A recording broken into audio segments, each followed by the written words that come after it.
Back news. Telangana యువజన విద్యార్థి సంఘం వరంగల్లో ఏర్పాటు చేసిన సభకు మంచి స్పందన లభించింది. తెలంగాణకు కాంగ్రెస్ కన్నా టీడీపీ చేసిన అన్యాయం తక్కువేనంటున్నారు ఎన్టీపీపీ వ్యవస్థాపకుడు దేవేంద్ర గౌడ్. 2009లోగా ప్రత్యేక తెలంగాణ ఏర్పడుతుందన్న ధీమాను ఆయన వ్యక్తం చేశారు. తెలంగాణకు అనుకూలంగా టీడీపీ నిర్ణయం తీసుకుంటుందని భావించలేమంటున్న దేవేందర్ పోరాటాల ద్వారానే ప్రత్యేక రాష్ట్రం సాధ్యమంటున్నారు. తెలంగాణను మొత్తం నిలువున దోసుకొని పోయి ఇవాళ తెలంగాణ మల్లా రెడ్డి విలమ స్వార్థాలకు బలి అయి కూర్చున్నది నా తెలంగాణ.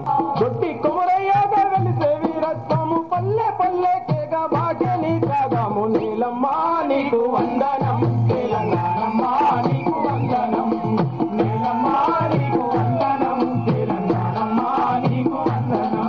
ప్రజాశక్తం ఏ విధంగా ఉంటుందో ప్రజాస్వామిక వ్యవస్థలో తెలంగాణ వీరతత్వం ఏ విధంగా ఉంటుందో తెలంగాణ యొక్క పౌరుషం ఏందో తెలంగాణ యొక్క పౌరుల యొక్క పౌరుషం ఏందో చూపెట్టాల్సిన యొక్క సమయము ఆసన్నమైందని చెప్పి మీకు అందరు కూడా తెలియజేస్తా ఉన్నాం సోదరులారా.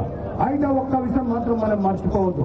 2009లో వచ్చే తెలంగాణ సాధించి తీరాలి. దానికోసం దానికోసమే ఈ వాతావరణాన్ని పూర్తిగా మనం వాడుకోవాలి.